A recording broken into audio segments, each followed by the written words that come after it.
Mesdames et messieurs, soyez salués et bienvenue dans cette émission Entretien de Vox. L'invité du jour, Dr Mami Madzinga Mwanda Etokabeka. Elle est présidente de la Fondation Giovanni et Mami. Avec elle, nous allons parler de la promotion de la biotechnologie. Bienvenue, Dr Mwanda Etokabeka. Merci beaucoup. Bien, je l'ai dit dans l'entame que nous allons parler justement de la promotion de la biotechnologie au Congo. Et la fondation Giovanni et Mami, c'est une fondation privée à but non lucratif qui promeut la technologie et la science pour un avenir meilleur et un développement durable. Est-ce que vous pouvez d'abord d'emblée dans cette émission nous définir un peu ce qu'est la biotechnologie qui est le thème phare de cette émission? Alors, merci beaucoup. Merci pour l'invitation. Merci pour la parole accordée. Avant de définir la biotechnologie, je dirais juste un mot sur la Fondation Giovanni et Mami, qui est une fondation qui existe depuis 2020, créée par le couple Mwanda, Giovanni et Mami, qui sont deux jeunes qui sont passionnés des sciences, des nouvelles technologies, principalement des biotechnologies et de l'intelligence artificielle. Et la fondation est là pour promouvoir ces sciences, mais aussi donner une opportunité aux scientifiques congolais de s'épanouir dans le monde scientifique en leur offrant un environnement où ils peuvent s'épanouir dans la biotechnologie et dans l'intelligence artificielle. Alors la biotechnologie, ça sonne un peu, ça fait un peu trop technique, mais sinon c'est pas compliqué.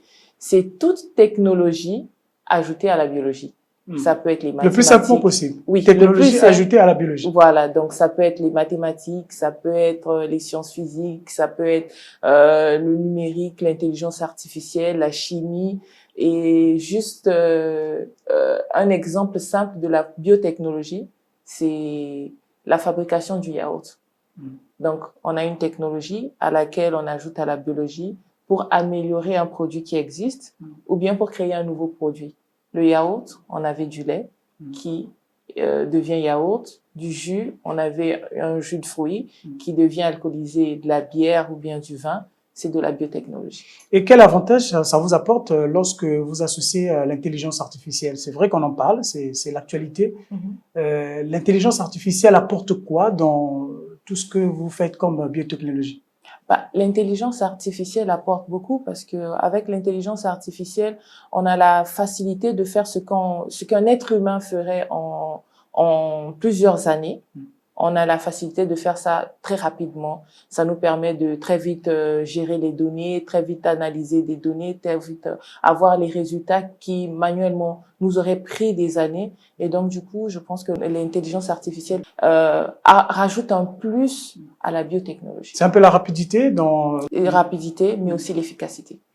Très bien. Alors, disons, est-ce qu'on peut savoir un peu les missions principales de la Fondation? Oui, les missions principales de la Fondation Giovanni et Mami, c'est offrir aux scientifiques de quoi arriver à atteindre leurs rêves, tout en offrant à tout le monde de quoi créer un monde meilleur demain. Nous savons aujourd'hui que les scientifiques dans notre pays, principalement, malheureusement, n'ont pas suffisamment de plateaux techniques pour pouvoir s'épanouir. Et donc, au travers de la Fondation Giovanni et Mami, nous avons des laboratoires qui permettent à tous scientifiques congolais et étrangers de pouvoir faire ces travaux de recherche. Et aussi, nous avons différents programmes au niveau de la Fondation qui permettent aussi à accompagner ces scientifiques-là. Vous avez lancé un programme dénommé Woom In, je vais y arriver, Woom In Biotech. Pouvez-vous nous parler justement des principaux objectifs de ce programme que vous souhaitez justement atteindre? Woom In Biotech, si vous voyez bien, il y a le petit acronyme WOM, ça vient de Woman in Biotechnology. Donc, c'est un programme spécial femmes que nous avons au niveau de la Fondation Giovanni et Mami. Aujourd'hui, parmi les ODD, nous avons réduire ce gap femmes-hommes à arriver à cette égalité femmes et hommes. Et nous voulons participer au travers de ce que nous savons faire. C'est les sciences, c'est la biotechnologie, c'est la recherche. Et donc, du coup, on veut accompagner le maximum de femmes possible dans le monde de la recherche. Aujourd'hui, les statistiques nous montrent que dans le monde entier, les femmes représentent environ 30% des scientifiques dans le monde. Et en Afrique, il y en a encore moins. Et dans le Congo, malheureusement, il y en a encore moins. Et ça ne veut pas dire qu'elles n'existent pas. Il y a plusieurs femmes scientifiques au Congo qui sont malheureusement pas connues. C'est vrai qu'il y a quelques-unes elles essaient de se démarquer. Pas seulement qui essayent de se démarquer, mais il y a principalement une dont je citerai, le professeur Francine Toumi, qui a fait plus que se démarquer, qui est un modèle pour beaucoup de scientifiques tels que moi, par exemple. Elle est la présidente de la Fondation congolaise pour la recherche médicale, qui est une fondation partenaire à la nôtre. Et on voudrait avoir plus de modèles femmes pour pouvoir inspirer les jeunes femmes. Et nous espérons qu'au travers du programme Women Biotech, on puisse toucher le maximum de jeunes filles, mais aussi les accompagner à s'émanciper dans le monde de la science. Est-ce que la professeure Francine Toumi, pour vous, représente vraiment un modèle pour justement développer le secteur de technologie? Oui, c'est un modèle pour moi. Moi, j'ai, entre guillemets, j'ouvre une parenthèse, j'ai été formée pour mon doctorat dans son laboratoire. Et oui, le professeur Francine Toumi est un modèle. Et justement, on a besoin de plus de personnes comme elle pour pouvoir toucher plus de femmes et pour pouvoir surtout inspirer les jeunes filles pour montrer que c'est possible d'être scientifique, d'être femme, d'être épanouie, d'être accomplie et de changer le monde. Et qu'est-ce que vous avez appris chez elle? C'est une bosseuse. Alors, quels sont les domaines de recherche prioritaires que développe justement votre fondation, Giovanni et Mamie? Les domaines de recherche au niveau de la fondation, nous sommes principalement axés dans la recherche dans la biotechnologie et l'intelligence artificielle. Après, nous avons des programmes qui touchent plus ou moins ces deux domaines. Et il y a aussi un volet spécial femmes au travers du programme Women Biotech. On a aussi un volet environnemental aussi, parce qu'on cherche à préserver notre environnement. Et donc, du coup, parmi les thématiques du programme Women Biotech, nous avons la valorisation des déchets alimentaires, agroalimentaires et pétroliers, parce qu'on voudrait assainir notre environnement. Et donc, du coup, ça fait partie des thématiques que nous touchons au niveau de la fondation. Et comme je disais, nous avons l'intelligence artificielle. Nous avons certains programmes tels que le programme iWeek, qui est un programme spécial initiation à l'intelligence artificielle. Et au cours d'une semaine, on invite des jeunes de partout qui sont initiés à une thématique donnée. La première édition, nous avons travaillé sur la drépanocytose. Les équipes ont conçu avec les jeunes un chatbot qui est un robot de conversation qui édifiait sur la drépanocytose. Donc, le programme s'appelait Thierry. Donc, quand vous causez avec Thierry, Thierry vous donne tout ce qu'il y a à savoir comme information sur la drépanocytose. Et dès qu'il y a une question thérapeutique, puisque Thierry n'est pas médecin, Thierry vous réfère vers un centre de drépanocytose de référence et Thierry envoie un message d'alerte au centre pour dire qu'il y a un patient qui est en difficulté, qui va venir. C'est vrai que le programme a été mis en stand-by faute de financement, qui est une grande difficulté que nous avons au niveau de la fondation. Parce que jusqu'alors, à 99%, si on doit dire, on est principalement à fonds propres. Mais cela n'empêche que nous travaillons dur pour pouvoir faire arriver à destination nos différents projets. Et vous avez parlé de la valorisation des déchets. Alors, comment vous arrivez à valoriser, par exemple, des déchets, surtout aujourd'hui, dans nos villes, il y a maintenant beaucoup de déchets, des ordures qui traînent dans les rues, les artères. Est-ce que vous avez une solution que vous avez envisagée par rapport à cette situation? Justement, une des orientations du programme Women Biotech. Alors, le programme Women Biotech, c'est un programme de stage, une bourse d'excellence qui est offerte aux meilleurs profils femmes. On octroie 1, 2, 3, 4, 5 bourses en fonction de la disponibilité des fonds. Cette année-ci, nous avons reçu 2 étudiantes Et le programme est ouvert pour les étudiantes ayant un niveau licence 3 à master 2, parce qu'on estime qu'à ce niveau, ils sont suffisamment un peu matures pour pouvoir travailler dans un laboratoire, contrairement à celles qui sont encore en première et en deuxième année. Et donc, du coup, comme je disais tantôt, les axes de recherche sont la valorisation des déchets agroalimentaires, agro-industriels et pétroliers. Alors, les solutions sur lesquelles elles ont travaillé, celles qui ont été dans le programme de cette année-ci, le programme se passe pendant les grandes vacances. Donc, au mois de février-mars, on lance un appel à candidature. Elles candidatent jusqu'au mois de juillet. Ensuite, il y a un comité de sélection qui choisit les meilleures candidatures. Et les meilleures candidates sont reçues pendant les 3 mois des grandes vacances, juillet, août, septembre.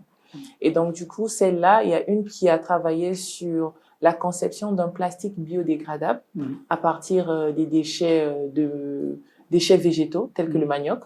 Donc, le plastique qu'elle a conçu avait vraiment une texture de plastique dont on a l'habitude d'utiliser. Mais l'avantage avec ça, c'est que ce plastique, au bout de 1 mois, il disparaissait dans le sol.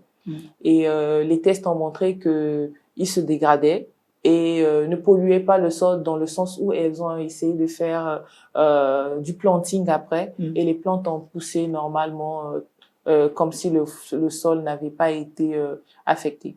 Et il y a une autre qui a travaillé sur des bactéries qui avaient la capacité de dégrader les hydrocarbures. Donc, ces bactéries produisaient des biosurfactants qui dégradent les hydrocarbures et qui fertilisent le sol. Donc, ils ont, au laboratoire, travaillé sur ça. Et ces bactéries ont assaini un sol qui était pollué par des hydrocarbures. Et ils ont aussi fait un test de planting après. Et les plantes ont germé et commencé à pousser comme si le sol n'avait pas auparavant été contaminé par les hydrocarbures. Donc, c'est possible d'apporter des solutions dans le cadre, par exemple, du recyclage des ordures, par exemple, des déchets du manioc et des déchets industriels. Oui, c'est possible. Et c'est possible de le faire localement avec les compétences congolaises dans un laboratoire congolais. Oui, c'est possible. En donnant les moyens qu'il faut aux scientifiques congolais. Et lorsque vous parlez des moyens, vous faites allusion à quoi précisément? Je fais allusion aux connaissances, je fais allusion au matériel, aux réactifs et aussi à l'environnement de travail. D'accord, vous avez parlé des jeunes, vous avez parlé justement aussi des femmes. Est-ce que c'est juste uniquement les femmes qui sont prioritaires pour vous? Est-ce que vous associez aussi des jeunes hommes? Oui, alors... Dans vos recherches, bien sûr. Bien sûr, l'équipe est mixte. C'est vrai que Women Biotech, c'est un programme spécial femmes, mais tous les autres programmes que nous avons au niveau de la fondation, que ce soit iWeek, que ce soit FGM Talk, que ce soit Zoom Sur, ce sont des programmes mixtes. Mais c'est que on a cette petite touche féminine pour le programme Women Biotech, c'est parce qu'il y a peu de femmes dans le monde scientifique, ça c'est cette fleur qu'on leur lance. Mais sinon, pour le reste des activités, nous sommes dans l'égalité de genre. D'ailleurs, notre équipe est à 45-50% femmes-hommes, et ils ont les mêmes opportunités. Donc, on est dans la partialité dans le travail, mais pour atteindre cela, il faut tirer le maximum de femmes vers les sciences. Et quelle place donnez-vous à la formation des jeunes dans les domaines des sciences et même du développement durable? Avec la fondation, on a ces programmes qui sont de courte durée et on s'est rendu compte vite qu'il fallait en faire plus. Voilà pourquoi, parallèlement, on a ouvert la Giovanni and Mamie University cette année-ci, qui a ouvert la première rentrée académique 2024-25 en octobre. Nous avons reçu notre première vague d'étudiants. Cette année-ci, on a ouvert 2 parcours. Une licence en biotechnologie justement et une licence en modélisation sciences de données. Ça, c'est pour permettre à ceux-là de faire un master en intelligence artificielle, parce que l'intelligence artificielle ne peut pas se faire en première année. Je peux dire que nous sommes la première université ici au Congo qui est spécialisée dans la formation en biotechnologie et en intelligence artificielle. On offre un programme de qualité. On se positionne comme une université d'excellence. Non seulement avec le contenu du programme, mais aussi avec les opportunités que nous offrons à nos étudiants, un environnement où ce n'est pas que théorique, mais il y a beaucoup de pratiques liées à leur formation, des opportunités de stage en local à l'étranger, et aussi on met un accent sur la langue anglaise parce que on forme nos étudiants à être bilingues on peut pas être scientifique sans être bilingue. Donc, je crois que c'est une belle opportunité qu'on offre aux jeunes Congolais aujourd'hui. Et le déroulement des cours, est-ce que ça prend toute la semaine ou bien c'est des cours par intermittence? Et quels sont les enseignants? Est-ce qu'ils ont quel profil? Ce sont des experts locaux ou internationaux? Alors, les déroulements de cours, ça se fait comme dans toute université dans le monde. Il y a un calendrier d'activités. C'est vrai que l'emploi du temps par semaine peut varier cette semaine-ci ou la semaine qui suit, mais ça, c'est principalement dû par le programme ou bien la disponibilité des enseignants dont vous avez parlé. En tant que formation tertiaire à l'université, nous avons besoin d'un certain profil pour enseigner. L'idéal, c'est d'avoir un doctorat dans une spécialité quelconque. Les biotech et l'intelligence artificielle, ce sont des thématiques qui sont très nouvelles au Congo. Donc, nous avons la chance d'avoir trouvé certains enseignants qui sont sur Brazzaville. Donc, pour la plupart, nous déplaçons par semaine, en fonction de leur disponibilité, les enseignants de Brazzaville vers Pointe-Noire, parce qu'il faut noter que nous sommes situés et installés à Pointe-Noire. Donc, les enseignants viennent de Brazzaville. Nous avons pu avoir certains enseignants sur Pointe-Noire et pour les restes des enseignants, nous les avons en international partout dans le monde et ceux-là, ils font les cours en ligne. Les cours en ligne? Oui. Et est-ce que vous avez toute la logistique adéquate pour gérer ces cours en ligne? Oui, nous avons la logistique adéquate pour gérer les cours en ligne. Quoique une meilleure connexion Internet ne serait pas de refus, mais pour le moment, nous arrivons à gérer parfaitement nos enseignements en ligne. Quels sont les défis que vous souhaiteriez relever pour que nous ayons vraiment un enseignement de qualité dans ce domaine des sciences et des technologies? Alors, les difficultés que nous avons rencontrées dans l'établissement de la mise en place de l'université, nous avons pour la plupart résolu ces difficultés avant de lancer parce que on tenait à être prêt à 100% avant de nous lancer. C'est vrai que trouver les spécialistes compétents, surtout qualifiés, ça a été une grande difficulté. Voilà pourquoi il nous a fallu aussi aller chercher à l'étranger. Mais ces grandes barrières, nous avons pu les briser avant de commencer pour que nos étudiants puissent avoir la meilleure expérience qu'il y ait pour leur formation. Et puis, oui, après, le challenge, c'est de grandir. C'est vrai qu'on est situé à Pointe-Noire aujourd'hui, mais s'étendre dans le pays, mais aussi s'étendre partout ailleurs dans le monde. Pourquoi ne pas avoir des antennes dans d'autres pays? Quoique nous avons le volet formation en présentiel aujourd'hui, mais il est prévu que nous puissions offrir aussi des enseignements en ligne. Donc ça, ce sont des chapitres sur lesquels nous sommes en train de travailler pour les années à venir. Alors, Giovanni et Mamie University accueille quel type d'étudiants? Si elle parlait justement des profils ou des séries, est-ce que c'est toutes les séries confondues ou bien spécifiquement des étudiants qui évoluent dans les séries des sciences? Giovanni et Mamie, pour cette première année académique, nous avons accueilli des nouveaux bacheliers. Profil scientifique parce qu'ils sont inscrits en biotechnologie et en intelligence artificielle. Donc, ils ont pour la plupart un bac D ou un bac C. C'est vrai que c'était ouvert aussi pour ceux qui avaient fait un bac technique mais avec le profil scientifique. Et dans les années à venir, nous allons aussi ouvrir des spécialités littéraires telles que le marketing ou bien la gestion des ressources humaines. Mais toujours, ça, c'est en perspective. Oui, ça, c'est en perspective, mais toujours avec ce volet un peu de technologie rajoutée dessus. Donc, le marketing, nous ouvrons le marketing digital pour ajouter un peu plus de technique dessus. Et même pour les gestions de ressources humaines, on va toujours ajouter une touche technique spéciale Giovanni et Mamie University. Alors, l'édition 2024, votre programme Women Biotech a mis l'accent sur les termes spécifiques, donc bioplastique et biosurfactants, je vais y arriver. Quel est l'impact social de mener des recherches dans ce domaine? L'impact social de mener des recherches dans ce domaine, c'est de trouver les solutions pour pouvoir améliorer notre environnement, assainir notre environnement et pour créer un environnement sain pour nos générations à venir. Donc, je pense que c'est tout bénéfique. Est-ce qu'à travers la fondation Giovanni et Mamie, est-ce qu'on aura moins de problèmes de gestion des ordures? Bah, ça, c'est l'objectif à atteindre.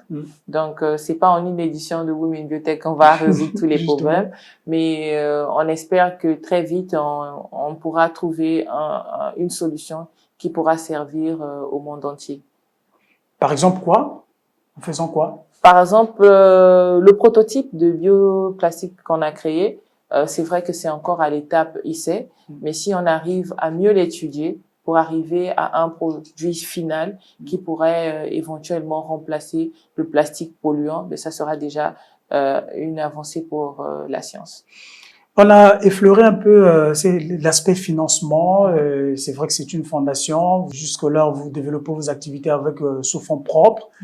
Est-ce que vous pensez justement bénéficier, par exemple, de subventions? Est-ce que vous espérez des subventions de l'État ou peut-être d'autres bailleurs de fonds pour développer vos activités? C'est tout ce qu'on demande. C'est vrai que pour le moment, on n'a pas encore eu de réponse favorable, mais on ne baisse pas les bras. Mais les demandes ont été déjà faites? Oui, les demandes ont déjà été faites. Pour certains, les discussions ont été entamées pour certains cas. C'est pas encore abouti, mais on ne cesse pas de multiplier les demandes en international et en national. On ne cesse pas de frapper à toutes les portes et on espère que un jour on ouvrira la bonne porte qui nous permettra de nous accompagner, mais nous permettra aussi d'offrir le maximum de chances et d'opportunités aux jeunes que nous accompagnons, parce que c'est vrai que c'est quelque chose aussi c'est un peu de la philanthropie que nous avons avec Giovanni. Et donc en nous aidant, vous nous permettez aussi à aider d'autres personnes. Et on attend que cela. Souvent, on est très hésitant de parler des chiffres. Combien estimez-vous, par exemple, un accompagnement, à combien? Parce que ceux qui suivent, c'est peut-être des bailleurs de fonds ou des organisations financières, peut-être même l'État aussi, le gouvernement. Vous espérez avoir, par exemple, une subvention de combien? Je ne sais pas dire une subvention de combien, mais pour accompagner une boursière pour le programme Women Biotech, c'est-à-dire pour les 3 mois de stage, matériel, réactif compris, per diem et déplacement, logement, parce que la plupart des scientifiques sont à Brazzaville. Donc, nous les déplaçons sur Pointe-Noire. La première édition, nous avons déplacé, logé, per diem et tout ça. C'est vrai que cette année-ci, on a pu déplacer les boursières. Elles avaient un per diem, mais elles n'étaient pas logées à nos frais. Donc, c'est parce que nous n'avons pas eu suffisamment de finances. Mais si on doit prendre tout en compte, on a entre 5 et 10 millions par stagiaire pour pouvoir les accompagner pour 3 mois de stage. Et dans le même sens, combien ça vous a coûté justement de mettre en place tout ce dispositif de recherche? Ça vous a coûté combien? Pour tout ce que nous avons accompli aujourd'hui. Pour mettre tout ça en place? Nous nageons autour de la centaine de millions. Centaines de millions? De francs CFA. Et c'était des financements qui provenaient d'où? Est-ce que vous avez travaillé quelque part et voilà, vous êtes arrivé, vous avez dit, bon, voilà, nous allons investir? Ou il y a eu un accompagnement des personnes ou des tierces personnes? Alors, principalement, ça vient de nos fonds propres. C'est vrai que on a la chance d'être 2 cadres. Et très souvent, je blague, puisque c'est un couple, c'est monsieur et madame.